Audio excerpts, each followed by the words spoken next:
Previously on Noir, the streets of this city are running red with blood. I think it's hard to tell when you're colorblind. I set up my stakeout at the takeout steakhouse lake house. No one shows up. It's quiet. Too quiet. Like a mime. This is too much for one detective to handle. I start drinking like a fish. A fish who's an alcoholic. Eventually I find a partner, Blanche. She says, "Thanks, Mr. Noir." I tell her to call me Phil.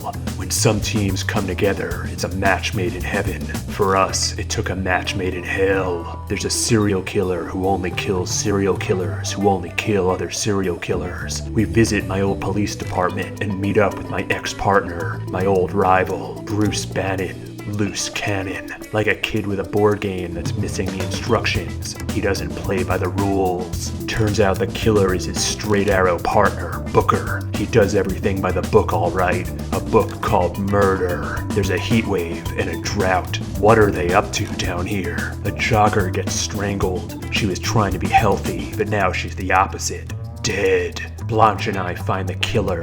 Lex Reiser, exerciser. She's been exercising people while they exercise. The fitness club was a demon-worshipping cult. They're trying to get in shape all right. Shapes with horns and wings and pointy tails. I give chase, but they outrun me. They're speed demons. I tell Blanche to arrest the exorcist. We're not vigilantes. As creepy as this cult is, we can't just let somebody murder them. But she lets Lex go. Says that it's for the greater good.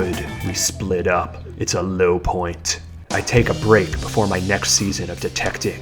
It's a midpoint. I'm back where I started. Like money I borrowed from the bank, I'm alone. The city's power goes out. Bank accounts are emptied. Emails go directly to spam. For real, even when you're not just making an excuse for why you ignored them. I track down the police department's spunky, goth, snarky hacker computer whiz. She says that the city is beyond repair. She's turning it off and then turning it back on again.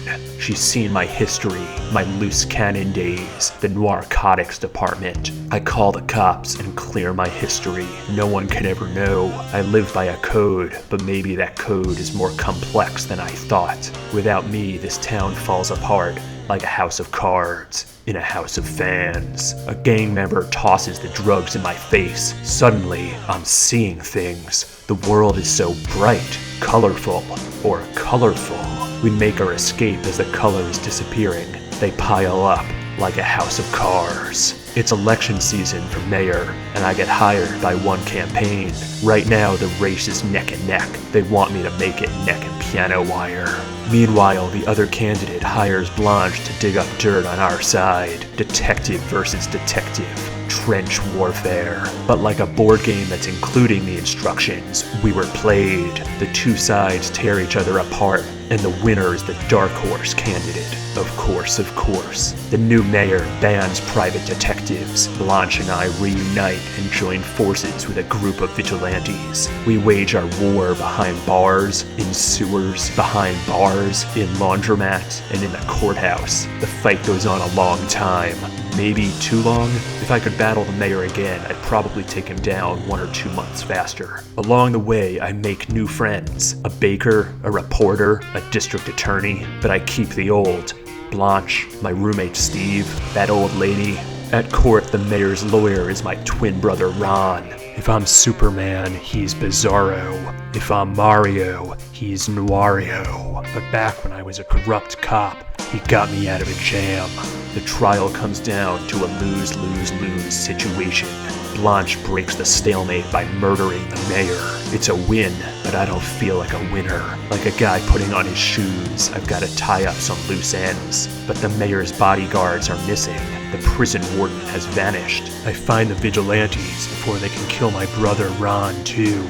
It's Bruce Bannon, loose cannon, Lex Reiser, exerciser, and Blanche. I take the moral high ground, but Blanche is getting her hands dirty to save the city. She says the world isn't black and white, tells me if I'm so righteous, then I should arrest her. But I can't do it. I let her go. I'm back to square one, ground zero, the minus world. The The mayor was just the face of a massive conspiracy linking every case I've ever worked on and every case I will work on in the future. Even if there seems to be no connection, there totally is. And if you can't find one, you're just not looking hard enough. And by you, I mean me. Noir.